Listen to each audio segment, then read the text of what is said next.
नमस्कार, D5 channel Hindi देख रहे सभी दर्शकों का मैं विभोर स्वागत करता हूं। कभी आरबीआई ने पाकिस्तान के लिए छापे थे नोट। सबसे पहले अक्टूबर 1948 में नोटों की छपाई शुरू हुई। यह सभी नोट 5, 10 और 100 रुपये के शुल्क में शुरू किए गए। नोटों की छपाई का जिम्मा लंदन की company MS Thomas De La Rue and Company London को दिया गया था। भारत और पाकिस्तान के बंटवारे के बाद रिजर्व बैंक ने पड़ोसी देशों की मदद की थी और उसके लिए नोट छापे थे। रुपए पैसे की कड़की में रिजर्व बैंक ने पाकिस्तान की मदद की थी। यह बात इतिहास में दर्ज है। 1947 से 1948 के बीच रिजर्व बैंक, जो कि भारत में आज़ादी से पहले काम कर रहा था, इसलिए पाकिस्तान की उसने बगैर किसी परेशानी के मदद की थी। ब्रिटिश इंडिया का मामला अपने आप में बेहद पेचीदा मामला था और इसने अनिश्चितता का माहौल पैदा कर दिया था। पाकिस्तान बनने के बाद पहला काम यही था कि वहां की कोई वित्तीय बैंक शुरू किया जाए ताकि देश के लोगों का काम चल सके। पाकिस्तान के एक ऑफिसर ने बताया कि क्योंकि तत्काल पाकिस्तान के लिए सेंट्रल बैंक की गुंजाइश नहीं बन रही थी, इसलिए फैसला हुआ कि भारत और पाकिस्तान में रिजर्व बैंक ही काम करेगा। स्टेट बैंक ऑफ पाकिस्तान इस बात को और विस्तार से समझाता है।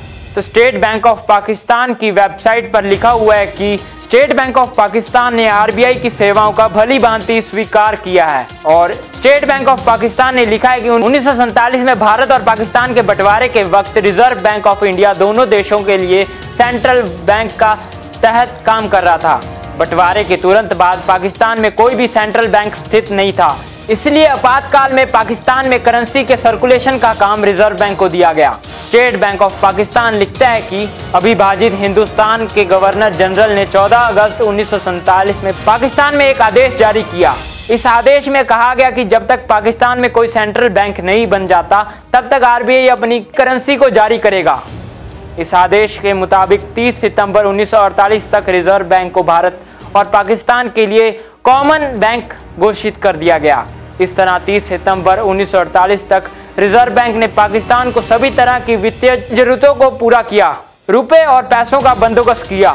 और भी कई देशों में भारत के हैं नोट। इंटरनेट पर आरबीआई की बहुत सी तस्वीरें मिल जाएंगी, जिस पर एक तरफ रिजर्व बैंक तो दूसरी तरफ गवर्नर ऑफ पाकिस्तान के हस्ताक्षर लिखे हुए हैं। पहले नजर में नोटों की ऐसी तस्वीरें आपको चौंकाएंगी, लेकिन तथ्यात्मक रूप में यह सही है। इंटरनेट पर छानबीन करते हुए यह पता चला कि आरबीआई ने सिर्फ पाकिस्तान बल्कि खाड़ी के कई अन्य देशों में अपनी सेवाएं निभाई। यूएई, ओमान, बहरीन, ये कई अन्य खाड़ी देश हैं जिनमें आरबीआई ने अपना काम किया। यह सिलसिला 1967 तक चला, जहां खाड़ी देश 1967 तक भारतीय रुपयों का इस्तेमाल करते रहे। आरबीआई के इतिहास में यह बात दर्ज है कि उन्होंने लगभग 1 साल तक पाकिस्तान के लिए नोट छापे। तब लाहौर में रिजर्व बैंक का ऑफिस हुआ करता था, जो अब बंद कर दिया गया। पाकिस्तान में कितने रुपए के नोट छपते थे? 1948 में नोटों की छपाई शुरू की गई, जिसमें 5, 10 और 100 रुपए के नोट शुरू किए गए। नोटों की छपाई का जिम्मा लंदन की कंपनी को दिया गया। स्टेट बैंक ऑफ पाकिस्तान का पहला नोट 2 रुपए का था। साथ ही पाकिस्तान सरकार ने और कई अन्य नोट जारी किए, जिसमें 1 रुपए का नोट भी शामिल था। यह वाक़या मार्च 1949 का है। आगे चलकर 1953 में स्टेट बैंक ऑफ पाकिस्तान ने नोट जारी करने शुरू कर दिए, जिसमें 2, 5, 10, 100 और अन्य कई नोट शामिल रहे। हालांकि 1980 तक पाकिस्तान सरकार 1 रुपए का नोट जारी करती रही। इसमें 1 रुपए के नोट में कई सारे बदलाव भी किए गए। आपको यह जानकारी कैसी लगी, कमेंट बॉक्स में जरूर बताएं और D5 चैनल हिंदी को सब्सक्राइब करना ना भूलें। ऐसी ही और जानकारी लेकर फिर हाजिर होंगे, तब तक के लिए नमस्कार।